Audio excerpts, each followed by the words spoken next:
But toasting with a drink is witchcraft.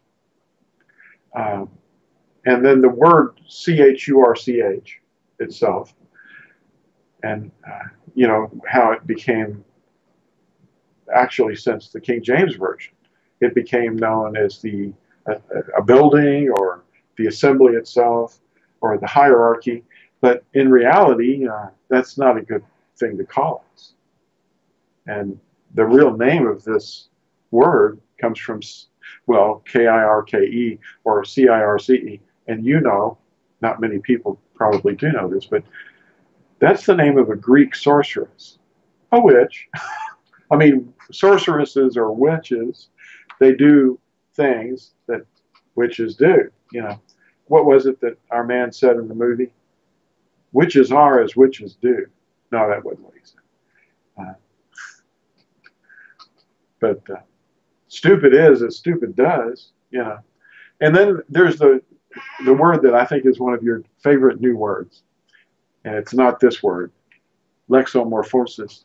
Lexomorphosis, what? That's a letter-changing disorder.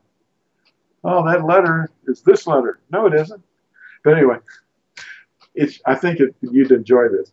The topic is mystagogues. Remember mystagogues? Well, mystagogues, they're real. And they still are here. They just don't call them that anymore. They call them pastors, nuns, priests, popes. That's really, it's a teaching authority is what it is. And it's where people go to get more information. And people go to their steeple every Sunday to try to find out something about what this stuff means. What is it saying? And they can't get it. What is it saying to me? You know, and they go to this guy and they go, oh, he's the pastor. He knows. He's been ordained. He knows this stuff. And then they go and they listen to this stuff, and then, okay, you're going to have to learn this. Abraham gave something. You need to give something too. What? What do you mean? Abraham was going to sacrifice his son. Well, what are you saying? Does that mean I'm going to have to give you money? Oh, yeah. Well, you know what that is? That's casuistry and equivocation. See, what is case? I talk about that too. Casuistry is taking a case study, and looking at it and analyzing it, focusing on it, and then trying to make it equivocate to apply to some other case that has no relationship. There's no relationship between Abraham obeying Yahuwah and being tested and someone sitting in a pew and digging into their wallet. There's nothing there, but they equivocate it and they make it sound, hey, that sounds reasonable. But this is the mental disorder. This is a psychosis. This is taking people's minds and bending them into a distorted form so that they are doing things that they should not do. And witchcraft is the result, because I don't know how I can explain it any better, but if you read the book, you'll probably see a theme, and you'll pick up on it and go, no, this can't be good. That's not good either. Because once you've taken the crust off of it, and you see what is really behind it, you understand the behavior is an abomination.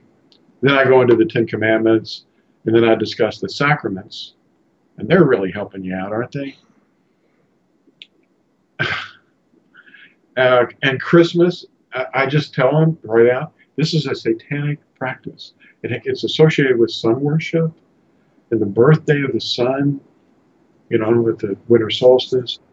Then I talk about the United Nations a little bit and how the Jesuit Illuminati is actually operating in the world's soon most powerful entity. Talk about the Sabbath question, how people are, their beliefs, or they're in a psychosis, they have a mental disorder, so they've been programmed to think that the Sabbath, if you walk up to a Christian and say, what is the Sabbath? And then they just explain Sunday to you. What day is the Sabbath? Oh, yeah, that's Sunday, sure. I was in that mind thing. It's a disorder. It's a psychosis. Then I talk about the witchcraft of the tree and what it was originally long ago, and syncretism, which is, taking dissimilar beliefs, something that two different things, or more than two, and mixing them together and making them all basically the same. Syncretism is a new article where you're making stuff mean other stuff, basically. That's my simple definition.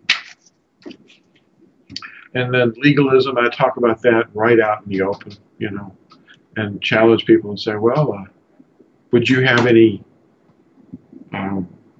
problem obeying this commandment? Oh, I don't know. That'd be legalism if I did that. What's the problem with legalism? What's the problem with obeying? Where is the scripture that says that a prophet speaking in the name of Yahuwah ever said, you've got to stop this nonsense. You've got to hold back. You're trying too hard. You're obeying everything I'm telling you. I don't like that. Why are you doing that? That's what I've got against you. No, if you read the first few pages of Revelation, he says, I've got some things against you. And it's not legalism. It's illegalism. It's disobedience. You're not listening to me. It's always been our problem. That's why the people, they go to their steeple every Sunday, and they're trying to figure out, what's this thing trying to tell me? It's trying to tell you to obey. And it's not hard. He says it's not hard. Where is that? I've got a list of the instruction right here. Look at this. The Torah of Yahuwah, the instruction of Yahuwah. And it says it's a covenant of kindness. And it teaches us how to love. The first one is, I am Yahuwah, your Elohim. Have no other before my face. If you try to obey that, are you a legalist? The second one is, you do not bow to images. That means anything in the zodiac or anything up there or anything on earth or under the earth. And you don't do them. You don't bow down to them. You don't think about them. You don't even think they exist. They don't. I mean, the lights do, but they're not anything. They're not really there. They're not animals. That's where the word zodiac is associated with the word zoo. And the third one is, you do not cast the name of Yahuwah, your Elohim, to ruin. You just don't misuse his name. And you certainly wouldn't forget to use his name. Because if you don't use his name, then you've laid waste his name. Remember the Shabbat, to keep it Kodesh. That means that you rest. Exodus or Shemot 16 says, let no man go out of his place on the Sabbath. Why? Because you are to rest as I rested. That's what Yahuwah was saying in Hebrews 4. And he's talking about the seventh day, not the first day. And then the fifth one starts teaching us how to love one another. Love me and love one another. Love one another as I have loved you. This is it. Respect your father and your mother. That's number 5. You do not murder. You do not break wedlock. You do not steal. You do not bear false witness against your neighbor. And you do not covet your neighbor's wife, house, field, servants, animals, or anything belonging to your neighbor. And this is the covenant. Every one of these is good. To think that they don't exist anymore, every one of these things has got a death penalty behind it. If you fail in one, then you failed them all. But they throw them aside because the Circus fathers, basically didn't want to obey anything about that. They wanted people to come to the assemblies once every week and receive the sacrament of the Mass. What?